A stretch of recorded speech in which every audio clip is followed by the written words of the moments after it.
when applying an external force at the top middle of the arch. The force of compression is exerted to the whole arch. This force is transferred outward from the top middle block along the curves of the arch all the way toward the ground. The use of the mat is necessary for each structure to stand. As you can see, the blocks stand even when the arch is completed, and the top block is applying a force to each of the bases. When we take away the mat, the same structure does not stand, as there is no force of friction acting against each leg of the arch, providing a horizontal component. The reaction forces in an arch are necessary for the arch to successfully stand. As seen in these two examples, the forces acting upon the supports were not sufficient enough to keep the structure from falling. This can be a result of the interior angle between the bases and the surface of the table.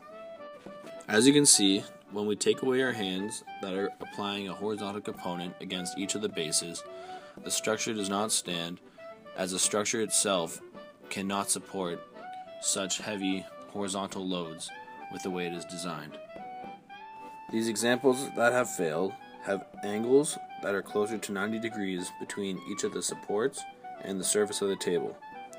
This means that each of the arches don't have strong enough horizontal reactions being applied to them in order to support the weight and the forces in each of the arches. These next two structures demonstrate how having a smaller angle between the base and the table is necessary for the structure to stand, as both of these arches are built with different shapes and sizes, but they both have smaller interior angles, and therefore they are able to stand. These interior angles allow the weight and forces of the structure to be transferred more horizontally down towards the table instead of vertically, which allows the structure to prevent from tipping and allows the bases to remain upright.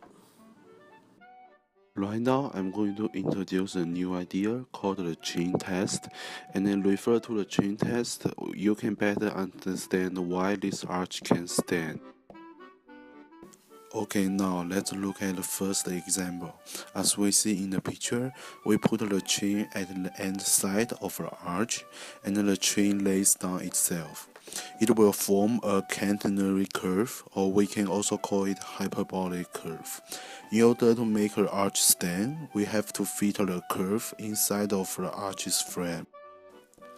Okay, for the second one, we can see like the arch falls because the Cantonese curve cannot fit inside of the arch's frame, which means it fails the chain test. Okay, for the third one, as we see in the picture, like the Cantonese curve can fit perfectly inside of the arch's frame, which means it passed the chain test, therefore this arch can stand.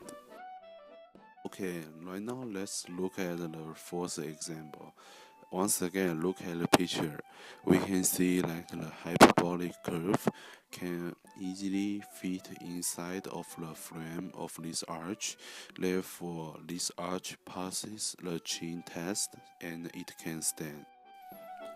Okay, right now let us look at the last example. In this example, as we see in the picture, it can pass the chain test as the hyperbolic curve can perfectly fit inside of the frame. However, it fails to stand. Anybody know why? The reason is that even you pass the chain test of the arch, you still need to consider some other factors in order to make it stand. For example, you need to consider the friction force, the reaction force.